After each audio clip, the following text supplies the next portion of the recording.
این خود ظلم آشکاره. این هم ظلم به خود ما، هم ظلم به وجدان ما، هم به انسانیت ما و هم به دین و دیانت ما است. بپذیرید.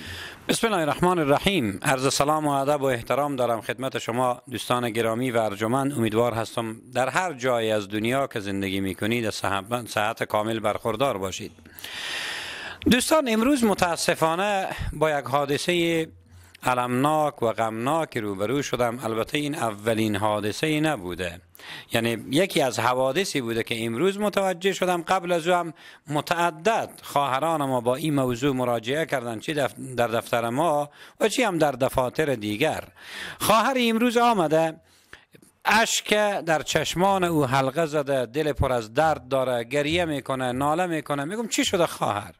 چرا گریه میکنی؟ چرا ناله میکنی؟ میگه 7 ساله، حدودا میگه 7 ساله که شوهرم رفته به ایران. به طول 7 سال نه برای من نفقه داده، به طول 7 سال نه شوهرم برگشته، نه با ما بسیار راحت صحبت میکنه، تماسی و قطع، تلفنی و قطع. به پدر و مادر مراجعه میکنین، به خانواده از اون مراجعه میکنین، میگن ما کسی نیستیم، کاری نیستیم، همه شوهری توست، برو شوهر خودت پیدا بکن، برو ببین به کجایه، چی میخواه.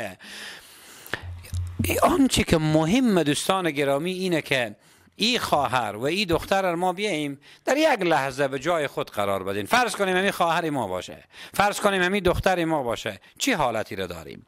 من به او کسایی میگم که حداقل 2 3 سال 5 سال 10 سال به کشورها میرن بدون از اینکه اطلاعی از خانم خود داشته باشن، ارتباط خود را قطع میکنن. من به اونا میگم اگر خواهر شما، اگر دختر شما در چنین وضعیتی قرار بگیره، آیا شما آرام می نشینین؟ آیا دل آرام داریم؟ آیا فکر آرام دارین؟ خب طبیعتا که نداریم دیگه. انسانی که وجدان داشته باشه، انسانی که دل داشته باشه، انسانی که احساس انسانی و اسلامی داشته باشه و چنین یک کاری رو نمیکنه. شما رفتید به خارج یا به کار کرده یا به تفریح و یا به امثالهم.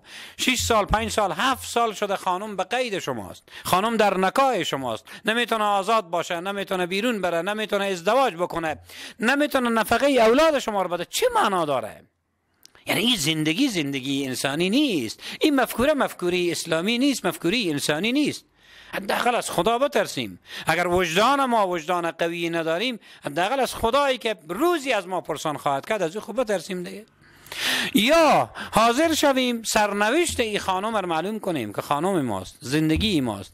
اگر حاضر نمیشیم حداقل تماس تلفنی با او داشته باشیم، بگیم خانم جان امروز، فردا، 1 ماه، 2 ماه، 3 ماه بنابر ضرورتی که هست بعداً میام. اگر حاضر نمیشیم حداقل نفقه رو بدیم، حداقل نفقه اولاد خور بدیم. یکی از این راه را خو انجام بدیم دیگه. خب مفهوم نداره. از یک طرف خواهران ما مراجعه میکنن به ارگان‌های عدلی و قضایی، از یک طرف تمام طلاق ها و یا تفریق های در واقع غیابی ممنوعه و بنده و هیچ نوع رسیدگی نمیشه. از دیگه طرف یک دختر خانم بی سر نوشته، یک انسان مظلومی واقع شده. از دیگه طرف تو برادرم کشور دیگری رفتی، ولایت دیگری رفتی، تمام ارتباطات ما قطعه. این خود ظلم آشکاره.